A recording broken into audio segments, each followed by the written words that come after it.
Hello dear students, how are you? I hope all of you are very well. Today we are going to discuss about the sixth chapter of class 7th geography natural vegetation and wildlife. देखिए natural vegetation है जो इससे आपका क्या meaning है, इसको हिंदी में बोलते हैं प्राकृतिक वनस्पति। देखिए आपके घर के आसपास जितने पेड़ पौधे घास के जो मैदान है उनसे लेकर चाहे फिर वो हिमालय के फॉरेस्ट हो या फिर अमेजन फॉरेस्ट हो, जितने भी पेड़ पौधे घास आते हैं वो सभी किस चीज़ में आते हैं, नेचुरल वेजिटेशन में गिने जाते हैं।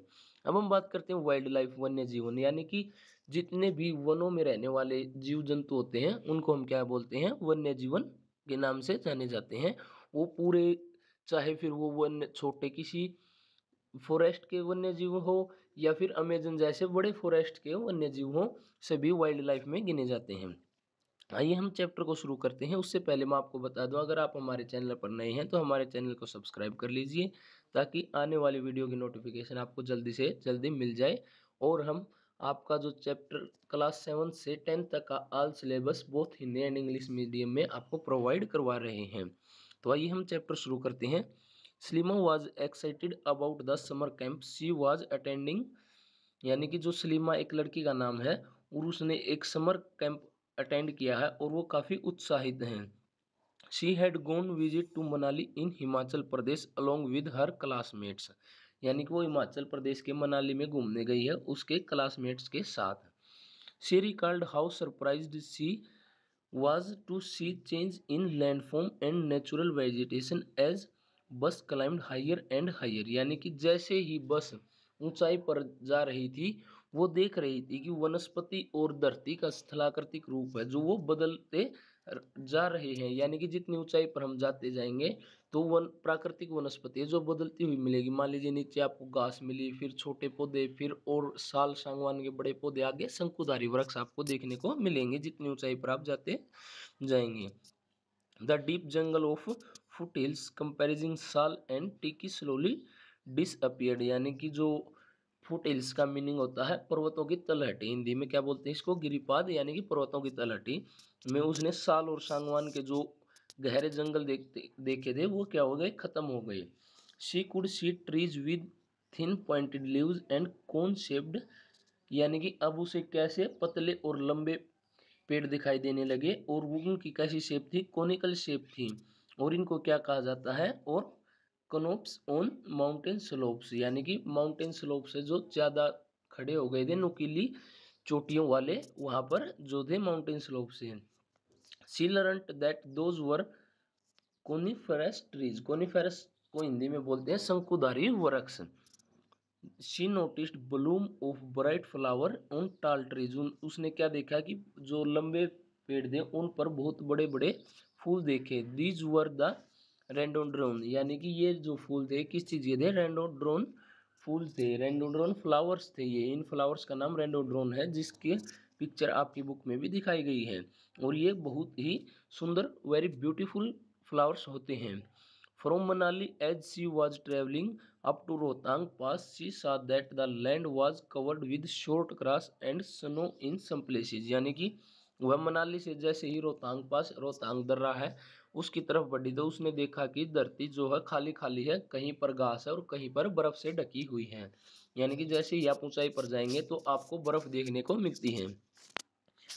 From Slima's observation, we surmise that there is a close relationship between height of land and the character of vegetation, यानी कि सलीमा ने जो देखा उससे हम अनुमान लगा सकते हैं कि स्थल की ऊंचाई के साथ जो वनस्पति की करेक्टर्स, यानी कि वनस्पति की विशेषताएं भी बदलती जाती हैं।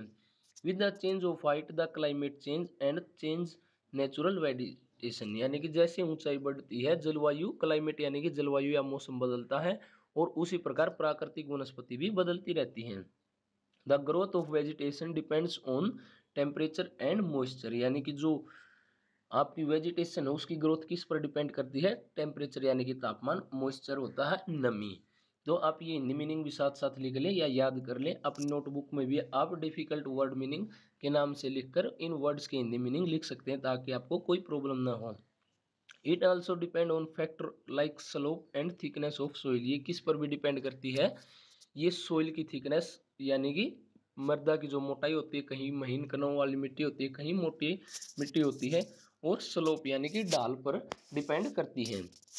ए type of thickness of natural vegetation varies from place to place because variation of these factor, यानी कि एक स्थान से दूसरे स्थान पर भी क्या है, कई बार वनस्पति में भी भिन्नता देखने को मिलती है। क्यों? क्योंकि वहाँ पर जो सोइल की थिकनेस है और इसके टाइप है बदलते रहते हैं। जैसे कि हरियाणा में अगर आप देखोगे तो आपको नीम, आम, जामुन, बरगद, पीपल के पेड़ देखने को मिलेंगे, और अगर आप राजस्थान में चले जाओगे तो आपको कटीली झाड़ियाँ देखने को मिलेंगी। क्यों? क्योंकि वहाँ पर बालू रेत है और हरियाणा में अच्छी उपजाऊ मिट्टी होती है।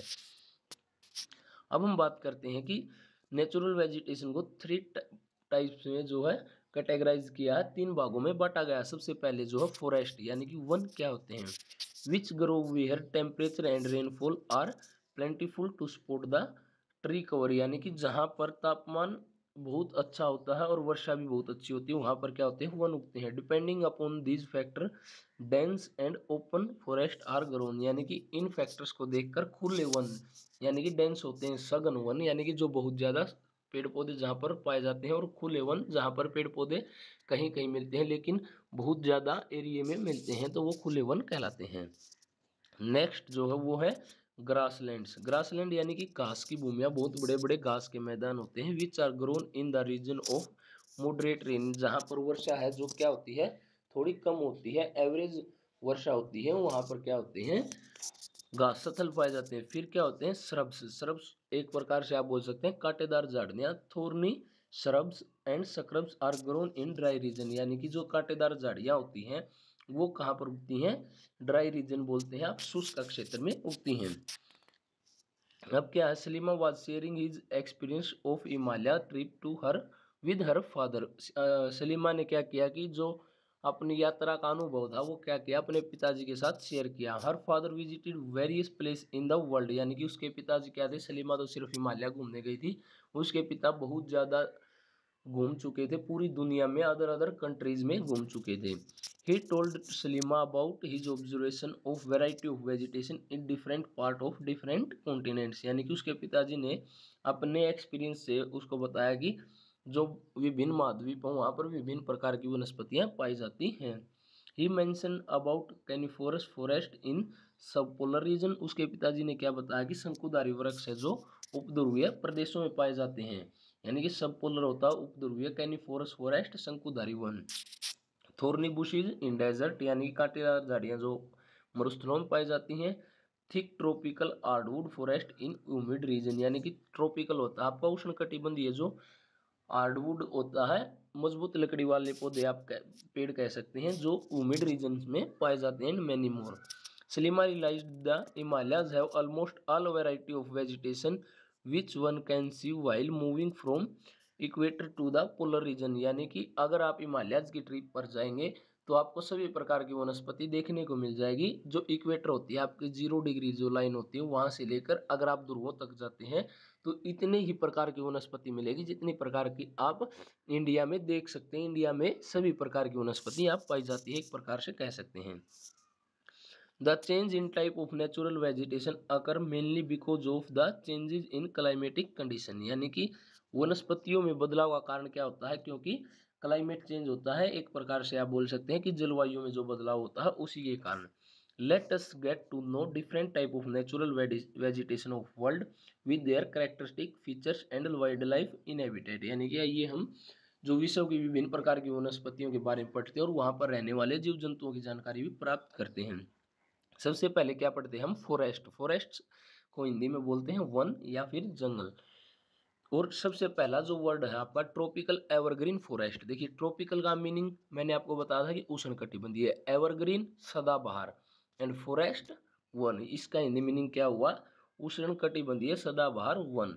तो देखिए ट्रॉपिकल एवरग्रीन, एवरग्रीन आपने एक बार सुना होगा कि एवरग्रीन सॉन्ग्स होते हैं यानी कि सदाबहार गाने, तो एवरग्रीन ये वही वाला एवरग्रीन है। एवरग्रीन को आप अच्छे से ध्यान रख लें ताकि आप कभी ना भूलें कि एवरग्रीन का मतलब होता है सदाबहार और ट्रॉपिकल का मतलब होता है उष्णकटिबंधीय, तो इस तरह से आप कभी नहीं भूलेंगे। और इनको ट्रॉपिकल एवरग्रीन क्यों कहा जाता है, देखिए एवरग्रीन का मतलब होता है कि ये सदा बाहर रहते हैं, हमेशा हरे भरे रहते हैं, यहाँ पर पतझड़ का मौसम कभी भी नहीं आता। These forest are called tropical rain forest. These thick forests occur in the region of near equator and also close to the tropics, यानी कि ये कहाँ पर पाए जाते हैं, इक्वेटर भूमध्य रेखा के नज़दीक पाए जाते हैं जो ये वन है, और उष्णकटिबंधीय क्षेत्रों में भी पाए जाते हैं। These region hot and receive heavy rainfall throughout the year, यानी कि ये वन होते हैं जो थोड़े गर्म गर्मी जहाँ पर होती है गर्म एरिया में पाए जाते हैं, और यहाँ पर हैवी रेनफॉल होती है, साल भर बहुत ज़्यादा वर्षा होती रहती है। As there is no particular dry region the trees are do not shed their leaves all together, यानी कि जो ये पेड़ पौधे हैं इनके पत्ते कभी नहीं झड़ते, इसीलिए क्या कहते हैं सदाबहार। देखिए कई हम हमारे एरिया में, अगर आप हरियाणा पंजाब के रहने वाले तो यहाँ पर पतझड़ का मौसम आता है, यूपी में भी पतझड़ का मौसम आता है, लेकिन यहाँ पर जो ट्रॉपिकल एवरग्रीन फॉरेस्ट है यहाँ पर कभी पतझड़ का मौसम नहीं आता, इसलिए इनको क्या बोलते हैं सदाबहार कहा गया है, एवरग्रीन कहा गया है। एवरग्रीन मतलब जो हमेशा हरे भरे रहते हैं, कभी भी पतझड़ का मौसम नहीं आता। This is the reason they are called evergreen, इसलिए इन्हें एवरग्रीन कहा गया है। The thick comprised of closely spaced trees do not allow sunlight penetrate inside the forest even the daytime, यानी कि यहाँ पर क्या कहा गया कि ये पेड़ पौधे इतने घने होते हैं कि यहाँ पर जो दिन में भी सूर्य की लाइट धरती तक नहीं पहुँच पाती। क्यों? क्योंकि ये काफ़ी लंबे होते हैं और इतने ज़्यादा गहरी छाया इनकी होती है, इतने गहरे पेड़ पौधे होते हैं, यानी कि बहुत ज़्यादा पेड़ वहाँ पर पाए जाते हैं, और उनके अंदर से जो सनलाइट है धरती पर भी नहीं पहुंच पाती। इतना आप अंदाजा लगा लीजिए कि कितने गहरे वन होंगे ये। Hardwood trees like rosewood ebony and are common here, यानी कि जो आमतौर पर यहाँ पर क्या पाए जाते हैं, मजबूत लकड़ी वाले पौधे पाए जाते हैं, जैसे कि रोजवुड, अबनुस एंड मोहगनी, ये इनके नाम दिए गए हैं ट्रीज के। अब जो नेक्स्ट आपका ट्रॉपिकल डेसिडियस फॉरेस्ट, देखिए ट्रॉपिकल उष्णकटिबंधीय, डेसिडियस का मतलब होता है पर्णपाती, यहाँ पर पर्ण यानी कि पत्ते का मतलब होता है, और पाती देखिए हिंदी मीनिंग आप अच्छे से समझ जाएंगे, यानी कि जब इनके पत्ते गिरते हैं यहाँ पर पतझड़ का मौसम आता है। फॉरेस्ट वन, तो इनको हिंदी में आप क्या बोलेंगे, ट्रॉपिकल डेसिडियस फॉरेस्ट को आप हिंदी में बोलेंगे उष्णकटिबंधीय पर्णपाती वन। तो आइए इनके बारे में हम पढ़ते हैं। Tropical deciduous forest are the monsoon forest found in large part of India, northern Australia and in central America, यानी कि ये जो वन मानसूनी वन होते हैं, और ये भारत, ऑस्ट्रेलिया, उत्तरी ऑस्ट्रेलिया जो है और मध्य अमेरिका के बड़े हिस्सों में पाए जाते हैं। तो देखिए भारत में मैंने बताया था कि जो हरियाणा, पंजाब, यूपी, बिहार का एरिया, जो यहाँ पर जो कौन से वन होते हैं, यहाँ पर पर्णपाती वन होते हैं, यहाँ पर पतझड़ का मौसम आता है। These region experience seasonal changes, trees set their leaves in dry season to conserve water, यानी कि जो पेड़ होते हैं वो क्या करते हैं, ड्राई सीजन में, शुष्क मौसम में अपने पत्ते झाड़ देते हैं, पानी बचाने के लिए अपने पत्तों को गिरा देते हैं, तो इसलिए यहाँ पर पतझड़ का मौसम आता है। The hardwood tree found in forest are sal, teak, neem and sheesham, यानी कि यहाँ पर जो मजबूत लकड़ी वाले पौधे पाए जाते हैं वो साल, सागवान, नीम और शीशम है। तो देखिए सभी, टीक को हिंदी में क्या बोलते हैं, सागवान बोलते हैं। Hardwood trees are extremely useful for making furniture, transport and constructional material, यानी कि जो ये मजबूत लकड़ी वाले पौधे होते हैं ये कंस्ट्रक्शन के काम में, फर्नीचर के काम में, ट्रांसपोर्ट के काम में बहुत ज़्यादा यूज किए जाते हैं। Tiger, lions, elephant, langur, monkey and common animal are in their region, यानी कि इन जो रीजन्स में शेर, चीता, हाथी, लंगूर, बंदर आदि पाए जाते हैं, ये कॉमन एनिमल है यहाँ पर। देखिए जो फोटो आपको साइड में दिखाए गए हैं। अब आप कहते हैं टेम्परेट एवरग्रीन फॉरेस्ट, तो देखिए एवरग्रीन सदाबहार, इसका मीनिंग आपको पता है। अब टेम्परेट का क्या हुआ, देखिए ट्रॉपिकल क्या थे आपके उष्णकटिबंधीय, और टेम्परेट को हिंदी में क्या बोलेंगे, शीतोष्ण, यानी कि जो ठंड में, ठंडे इलाके में होते हैं और सदाबहार रहते हैं, तो टेम्परेट एवरग्रीन फॉरेस्ट का हिंदी मीनिंग हुआ शीतोष्ण सदाबहार वन। तो आइए इनके बारे में हम पढ़ते हैं। The temperate evergreen forest are located in mid latitudinal coastal region, यानी कि ये क्या होते हैं, मध्य अक्षांशीय भागों में पाए जाते हैं, और ये तटीय क्षेत्रों में, ज़्यादा कोस्टल तटीय क्षेत्रों में पाए जाते हैं।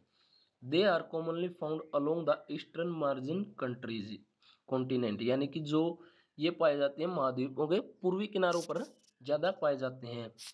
यहाँ पर नाम दिए गए हैं south east USA, south China and south east Brazil, यानी कि ये कहाँ पर पाए जाते हैं, अमेरिका, दक्षिण पूर्व अमेरिका में, दक्षिणी चीन और दक्षिण पूर्वी ब्राजील में यहाँ पर ये पेड़ पौधे ज़्यादा पाए जाते हैं। They comprise both hard and soft wood trees like oak, pine, eucalyptus. यानी कि इन वनों में कौन से पौधे पाए जाते हैं?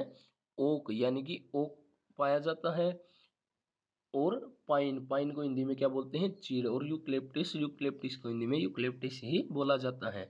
तो यहाँ पर आपको फोटो दिखाया गया कि टेम्परेट एवरग्रीन फॉरेस्ट किस तरह के होते हैं और कितने सुंदर होते हैं। और यहाँ पर एक मेन बात क्या है, यहाँ पर मजबूत लकड़ी वाले पौधे भी पाए जाते हैं और सॉफ्ट लकड़ी वाले पौधे भी पाए जाते हैं। बोथ टाइप्स के ट्रीज यहाँ पर पाए जाते हैं। तो आज के लिए हम इतना ही करेंगे। अगर वीडियो अच्छी लगी हो तो लाइक करें और अपने दोस्तों के साथ शेयर करें ताकि उनका भी पढ़ाई में कोई नुकसान ना हो। और इस वीडियो का सेकंड पार्ट, इस चैप्टर का सेकंड पार्ट है जो हम नेक्स्ट वीडियो में लेकर आएंगे, इसलिए आप हमारे चैनल को सब्सक्राइब भी कर लें। Okay, thank you students.